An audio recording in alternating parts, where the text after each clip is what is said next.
Welcome to Aging Insights. I'm Melissa Chalker, Deputy Director of the New Jersey Foundation for Aging. The Foundation's mission is to enable seniors to live with independence and dignity in their communities. Aging Insights is produced by the New Jersey Foundation for Aging to provide information and resources to boomers, seniors, and caregivers. The primary focus being to share important information and connect people to community-based programs. Today we're going to be talking about getting organized, whether it's just to use your space better or to downsize for a move. We'll also discuss how to get help with that big move or other transition. With me today are two professionals who can walk us through these difficult tasks. I'm joined by John Odalen of the Organize and Maintain and Lorri Ashe of Transition Guardians, LLC. Thank you both so much for joining me today. It's a pleasure to have you here to talk about all of these big decisions people have to make and how they're going to get through them. So, John, I did want to start with you. In addition to your business, which is called Organize and Maintain, you're also a published author. Is that correct? Yeah, I just published my first book this year. Yeah, and so you've brought your book with you today. It's called Real Value. Is that? Real Value, New Ways to Think About Your Time, Your Space, and Your Stuff. Terrific, terrific. So I assume it focuses on what your business does? And yeah, I've captured a lot of what I teach my clients when I'm working with them, and it's about getting organized, but it's about what's important to them. Is it their stuff, or is it their time and their space, and that helps them make decisions better and stay on track getting organized. Sure, so why don't you tell us a little bit about your business and how you got started in it? Well, my first career was in software. I worked for a software company for a number of years in quality assurance and customer support. And after a while, I wanted to change, got tired of the corporate life, and I just liked helping people, so thought I'd take my natural abilities for getting organized and helping people and turn it into a business. Terrific. And so what type of things do you typically go through with a client? What type of situations do you usually walk into in terms of helping people get organized? Most of my clients are just people that are busy professionals, families, baby boomers, seniors, that are just overwhelmed with stuff or life, and they just don't know where to get started. Sure. So I'm there to kind of calm them down, get them a plan, and work with them and teach them the best practices while at the same time doing hands-on organizing with them. You can imagine, having been in a house for 20 plus years, you collect a lot of stuff, right? Definitely, so, we fill the space we have. Yeah, right. So, consulting a professional like yourself to figure out what to do with all that stuff once you realize maybe you have too much of it sounds pretty smart, right? So that's typically what a lot of people. Right. People reach the breaking point and they're ready for a different phase of their life, or they just too much clutter and they're ready for a change, and then I'm there to help. Sure. And what goals do people typically have? I assume if you sit down with them and say, what do you need? What do you want? What are some typical goals you hear from people? I ask them what their frustration points are. Maybe it's just that they can't, fit another thing in their closet, or they want to convert their basement to a living space, or they don't want to pay for a storage unit anymore, or they want to park their car in the garage. Whatever their frustration point is, we work around that as the goal to work towards. Sure. So it's great to have a starting point so you know what their end result wants to be, what they want to use the space for, or in what way they really want to be organized to help their life, right? Definitely. Sure. And so how do you determine what your role will be? A little bit before we talked about, kind of how you come in and help and then, leave some of the things to the client themselves. So how does that typically work in terms of your role? Well, I named my company Organize and Maintain because it's not just a one-time get them organized. We want to teach them best practices on how to get organized and stay organized. So it's 50% of my time hands-on coaching how to get organized, at the same time actually doing it, doing the sorting, doing the purging, setting up new systems. So it's a balance, so that hopefully after a few sessions they can go on their own and they're going to stay organized over time. Sure. So you give them some base to work on. You walk them through it and help them in the beginning, and then give them somewhere to go with it in the future to maintain. Somewhere to go. Give them homework in between sessions so they can work on their own. And just each case is personalized. Some people need more hand-holding, some they need one session, and then they're off and running. Right.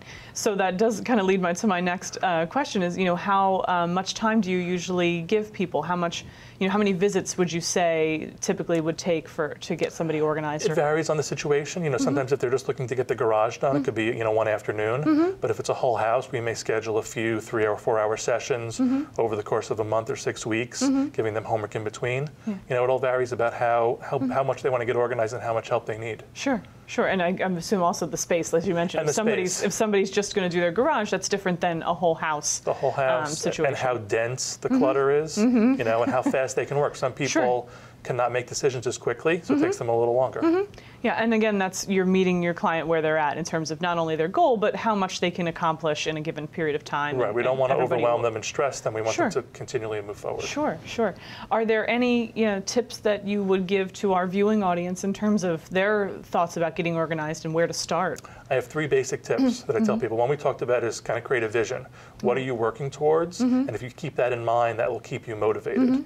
The second is start small. You can be overwhelmed thinking, oh, I have to organize the whole garage or the whole house. If you just start with one room, one drawer, one closet, once you get through that, you'll feel you can get it done, and you'll be motivated, and you can just work at your own pace. Sure. Just start small. Yeah. And the third really is, with our possessions, we accumulate so much stuff, disposable society, fill the space we have. It's really about thinking, what is valuable in your life, whether it's the stuff, it's the space that could be using elsewhere, using it otherwise, and your time. Right. And that will help you purge out what you don't need and right-size your possessions. Yeah. In addition to writing a book, I noticed on your website you have a blog. I have a blog, trying to put some tips out there. Yeah, so that's a great resource for people to be able to go and read some tips there. One of the ones that I found interesting was talking just about that, about stuff and the value of stuff. And sometimes people, when you're working with them, have things that they think have value and they want to sell them. So can you tell us a little bit? It is, and sometimes it can be a little sad and disheartening because people think what they've been collecting is collectibles, or they've told it's family heirlooms. There's no market for it. Right. Sometimes things there are, and sometimes they're not. So if you're thinking that you want to sell some things, the first tip is give yourself a lot of time. You don't want to be in an emergency situation where you need to sell things and you're not getting top dollar. Right. A lot of things that are marked collectible are really not worth collectible, money, because they're mass marketed. Sure. But there's so many ways you can sell things. You can do eBay for smaller collectibles, Craigslist, yard sales. There's estate sale professionals that will come in and sell the stuff at your home. There are even auction houses. It's not all Sotheby's high-end stuff. You can put your stuff up for auction. Wide range of ways to sell your stuff. Is there any advice you would give people in terms of protecting themselves if they do have something of value? I mean, is there a route you would suggest going versus some of the others? You know what? Do your research first. See what it's really costs. What the market is for that item, and then just get some help. Someone recently told me the value of something is really what people are willing to pay for it, and I think that's pretty true. I mean, it is. It's not what you paid for it. It's what they're. It's what the market is. Absolutely. So I think those are some really great tips and strategies in terms of people trying to get organized at home. And it sounds like you're coming in and providing this valuable service to get people started, because sometimes it is overwhelming to open a closet or open your garage and look at all of this clutter and what do I do with it. So if people are looking for, let's first talk about what your service area is here in New Jersey for your business in terms of I focus on Greater Mercer County, but I will do kind of the midsection of New Jersey. That's my primary focus. Terrific. And so if people are looking for a professional and they're outside of your area, is there a place you recommend they go look for someone? Best place to start is our national organization. It's called the National Association of Professional Organizers, or NAPO, and the website is napo.net, napo.net. Okay.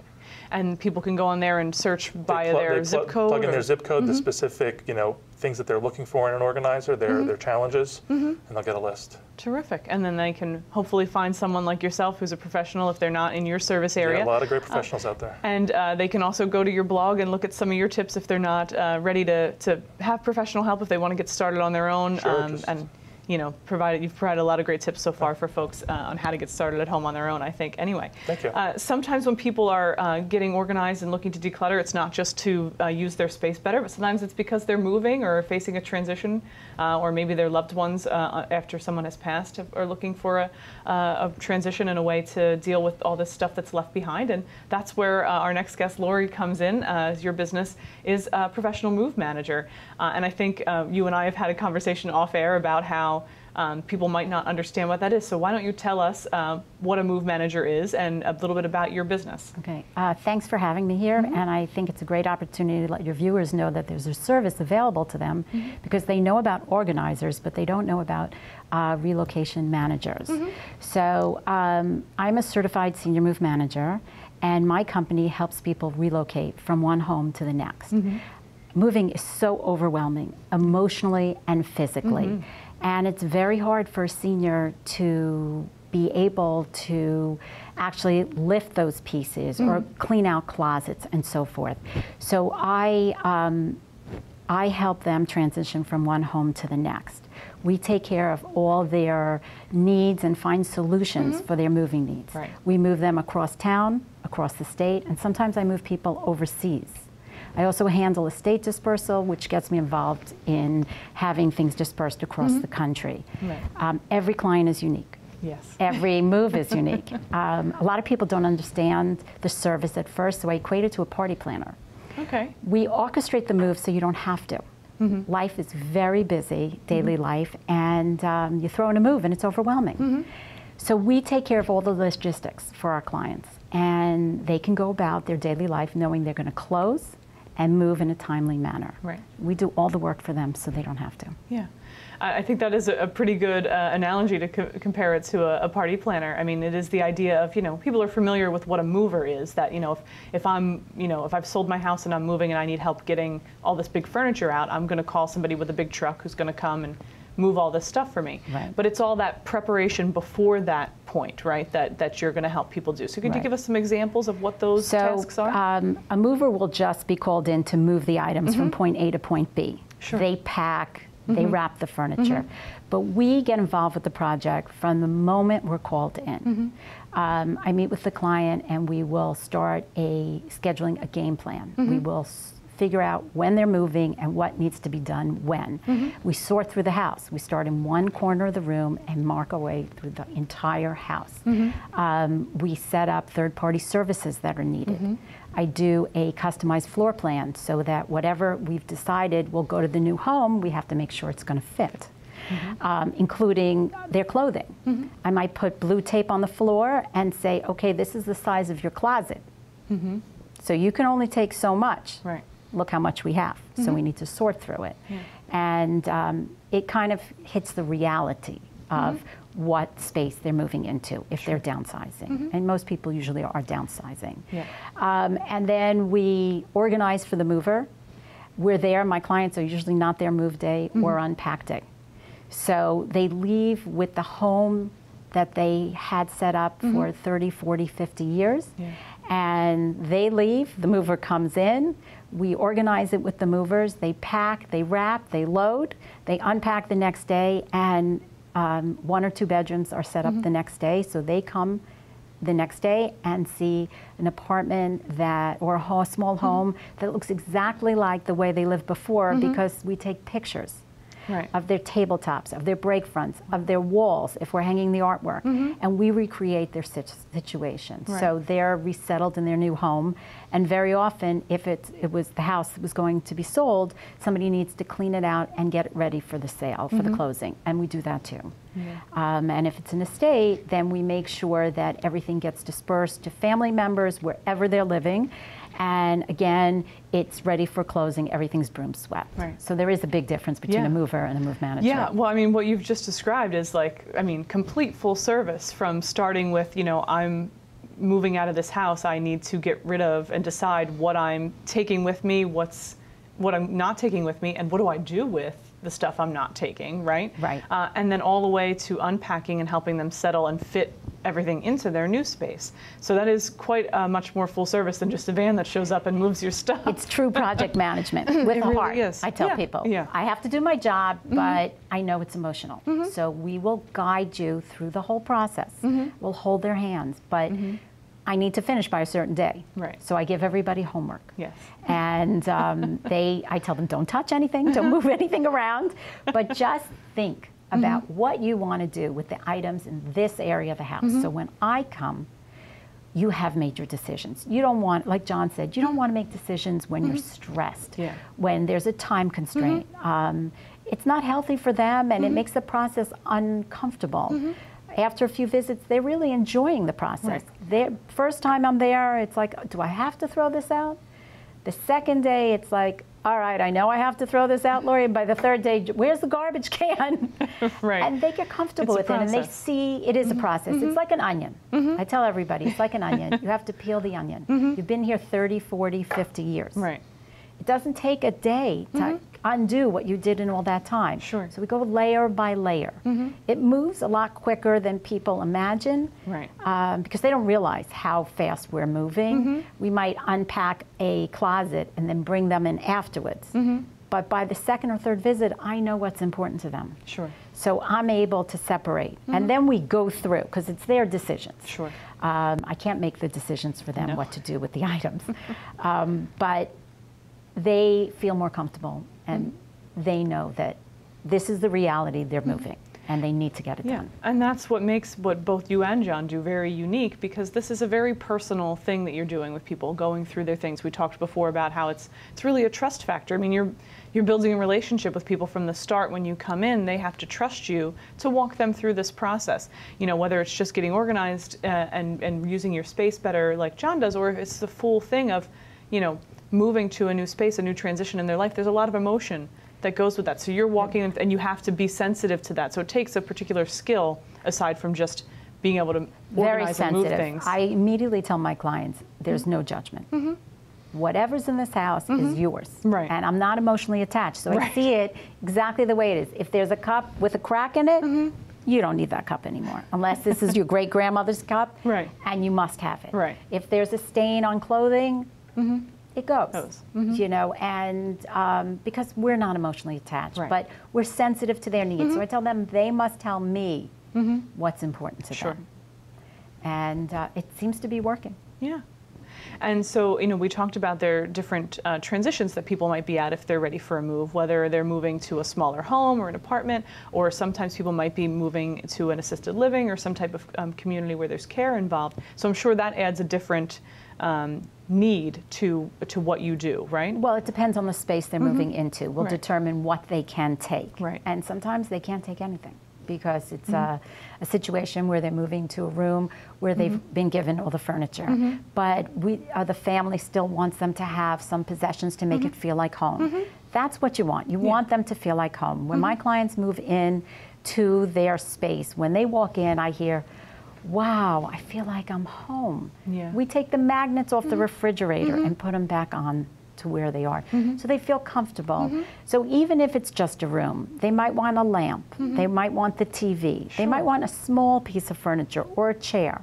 And then the whole house might just have to be given to family members, donated, auctioned, consigned, sold. I usually don't do tag sales for my clients. My clients usually want a little more private, but I bring in a lot of services, and that helps pay for their costs. Sure. So, you know, the idea that if, you know, like we talked about with John, if people want to sell something, that's not necessarily a service you provide, but you can refer them to somebody who does that. I provide the service. I bring in when it's a client. I'm not in the sales business. But when I sort through a house and they give me a bag of costume jewelry, I sort through it, because I do have somebody that I bring in who buys the silver and gold from them. I do have somebody who buys the furniture from them, if it's the right things for them to buy. You know the market out there. It's a disaster. It's brown furniture. People don't want it. But there are certain things that still sell or could be resold, but it's not what you paid for. You know, you can't even think about the numbers when it comes to furniture, unless it's a signed piece. If it's signed, and you know there is an auction house, and there are different levels of auction houses. And so you just never know what you have. So I rely on my clients also to tell me if they think something is of value. And then we can bring in an appraiser or send photos to the auction houses. And I'm always surprised what people will send back. Yeah, I'll take that, Lorri. That could be sell for X to Y, possibly. That's great for my clients. You know, so we do get involved in the complete process, but it's not, I don't just sell, but it is part, because we see what's in front of us. And this way they get money for the items that they're no longer going to use. If you have to get rid of things, you know, you have to find the best way. Is this a donatable thing? Is this something I can sell? Is this something that's garbage? You know, and it's helpful to have an objective party to help with that. And they feel good about it. You know, nobody wants to see things go to the dump. So, and I tell them, if there's anybody that's been good to you, any neighbor, if you have an aide, let's offer them some things. Why not? Sure. And so that you do, obviously, in dealing with people that are moving to a care situation versus a new home, or people that have passed away, you're dealing with a lot of other people aside from just one client. You're working with families and extended people in that situation. I'm sure that adds another layer of things too. But there is one person that's involved. There's a point person, and then we're happy to add emails to everybody else, but there's usually one point person. And very often it's a senior. As sad as it is to say, a lot of times family lives far away, and they can't be there with us. Right. So I will keep in touch with the family and let them know what's going on. And Right. also let them know what I found in the house. I asked both the senior and everyone in the family, what haven't they seen in 10 years? So that I can be on the lookout for things that are important to them, whether it has value or not. Right. It might just have sentimental value. Right. But I'm sure the idea that a professional is there is comforting not only to the person moving, but also to the family who might be wanting to be part of the process but is far away. They just can't. And I'm referral based. So somebody has referred them who they know who knows me. Right. So there's a factor of trust there.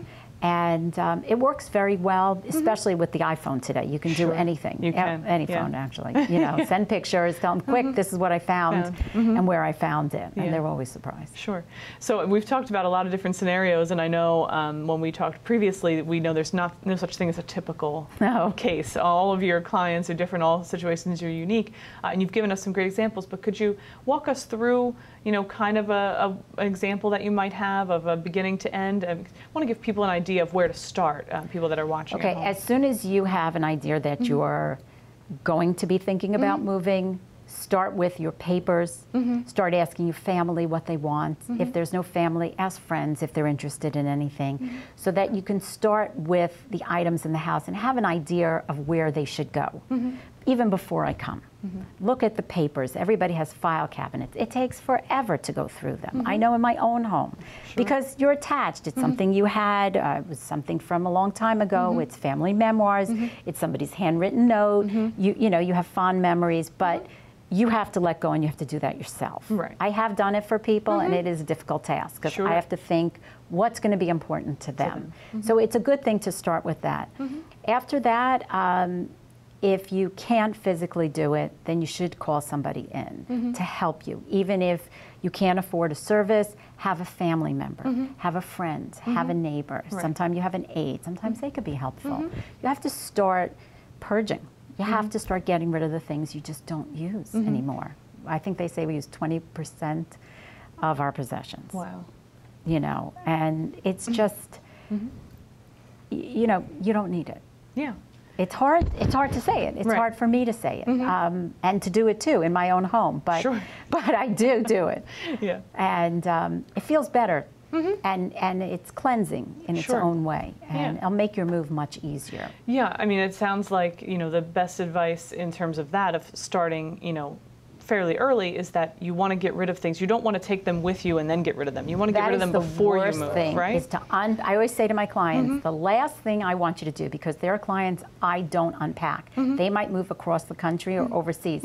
I don't want you to open a box and say, why did I take this? Right. I mean, make the hard choices now, and then you'll save money on the packing, money on the shipping, and maybe make a few dollars because we're able to sell something. Sure. So since you brought up the unpacking, are there tips or things you want to give people about that? Because, I mean, we focus so much on moving on the packing part, but once you get to a new space, you've got to unpack. And if you don't have professional help, what are some tips for people to help them to maybe do that the best way? Or that is a very hard thing to do.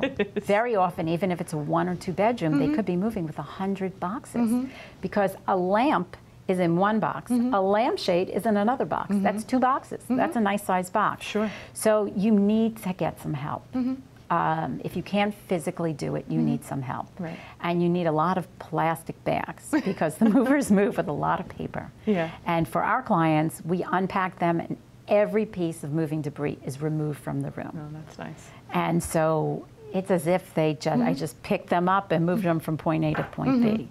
But it's very physical unpacking. Sure. Yeah.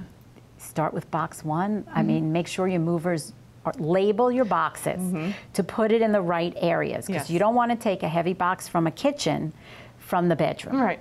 You want to have every box labeled and do even if it's a rough floor plan, so the movers will put the furniture where you want it. Because when they're gone, no one's moving that furniture for you. That's such great advice. You know, I mean, I think labeling is huge for people moving, because as you say, you want to know when it goes into your new space that it's going to go where it belongs, and that will make unpacking and opening all those boxes weigh easier. a ton. Yes. Even when we do our move, I'm there to meet the mover, and I make sure before they leave that everything is in the right area of the house, so that I can't move a box of books, you know.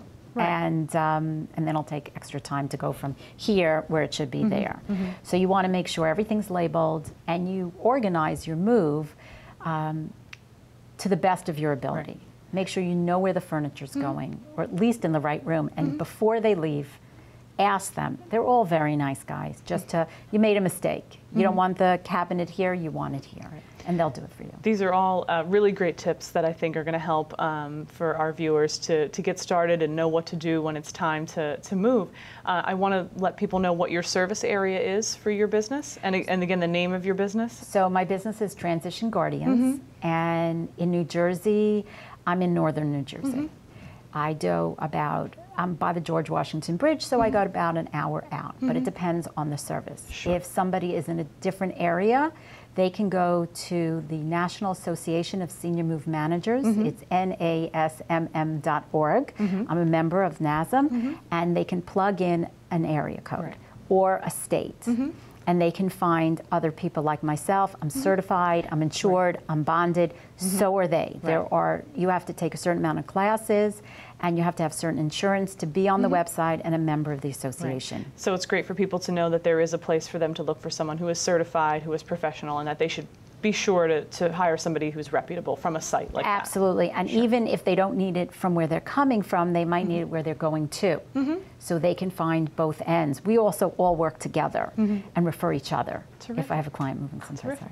Well, you've both provided our viewers, I think, with a lot of excellent information about how to go about doing all of these difficult things, and I appreciate your time with us today.